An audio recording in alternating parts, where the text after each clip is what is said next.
Bonjour mes amis, j'espère que vous avez passé une bonne semaine et que vous avez pu se joindre à nous pour le lancement online du programme I Will Go, un appel à l'implication totale des membres avec le but d'atteindre le monde pour le Christ. Aujourd'hui, nous allons examiner l'une des façons les plus efficaces d'être messager pour le Christ. En fait, cette méthode remonte au prophète Daniel qui, avec ses 3 amis, ont été pris à Babylone. Comme nous l'avons lu dans le chapitre 1 de Daniel, ces jeunes hommes n'étaient pas des prisonniers ordinaires. C'étaient des Juifs de famille noble, beaux, instruits et intelligents. Ils avaient l'occasion de servir dans le palais du roi, et le roi Nabuchodonosor faisait en sorte qu'ils reçoivent la meilleure éducation que son royaume pouvait offrir, ainsi qu'une alimentation riche en délices et en vin fermenté. Sans doute, ces 4 jeunes Juifs étaient flattés par la générosité du roi, mais au lieu de manger à la table royale, ils demandaient un régime alimentaire très simple, à base de plantes et de l'eau pure. Dans le livre Prophètes et Rois, on nous dit que Daniel et ses compagnons avaient été élevés selon les principes d'une stricte tempérance. On leur avait enseigné que le Seigneur les rendait responsables de leurs dons et qu'ils ne devaient en aucun cas affaiblir leurs forces. Cette éducation a été pour Daniel et ses compagnons le moyen de les préserver des influences démoralisantes de la cour de Babylone. La tempérance est-elle importante? Ce que nous mettons dans notre corps et notre façon de vivre a vraiment de l'importance? C'était certainement important pour Daniel et ses amis, et je crois que c'est important pour nous aujourd'hui aussi. Vous voyez, adopter un mode de vie sain ne renforce pas seulement notre esprit et notre corps, mais sert aussi des puissants témoignages aux autres. Dieu veut que tout le monde soit en bonne santé, tant sur le plan physique, émotionnel que spirituel.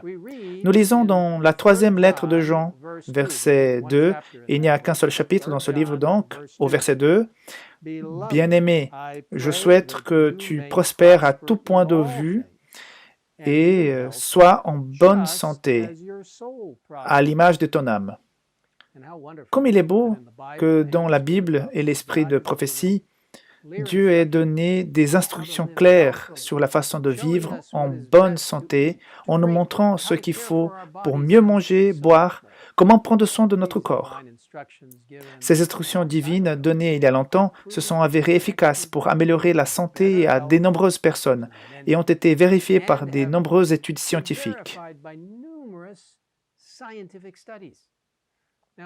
Passons maintenant brièvement en revue certains de ces importants principes de vie. En tant qu'adventistes, nous pensons qu'un régime alimentaire à base de légumes, de noix, de céréales complètes et des produits frais constitue une bonne base pour une bonne santé. De nombreuses études scientifiques ont vérifié les avantages d'un régime végétarien.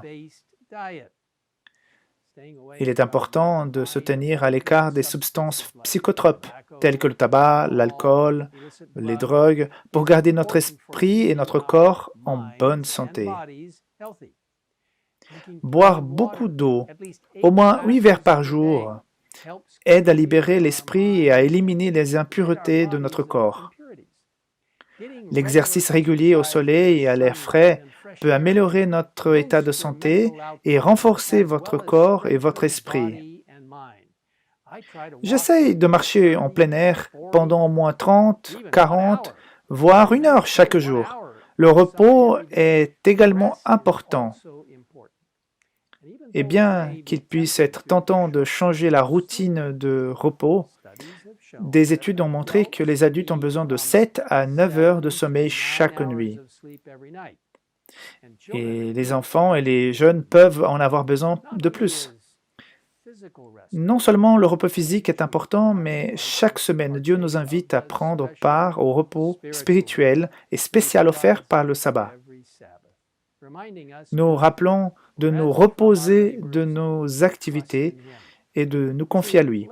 Vivre une vie saine et équilibrée physiquement, mentalement et spirituellement est une merveilleuse façon de permettre à l'amour de Jésus de briller à travers nous alors que nous suivons son exemple d'être une bénédiction pour le monde. Si vous souhaitez en savoir plus sur la manière de mener une vie saine ou partager ce que vous avez appris avec d'autres, je vous encourage à télécharger un exemplaire gratuit du livre Santé et bien-être, des secrets qui changent la vie. Il a été écrit par le pasteur Mark Finlay et le Dr Peter Landless. Vous pouvez également télécharger ce livre en ligne. Vous voyez, mes amis, dans Jean 10:10, Jésus dit qu'il veut que nous ayons la vie et que nous l'ayons en abondance. Il nous invite à profiter de cette vie en abondance par sa grâce, sa puissance, même aujourd'hui.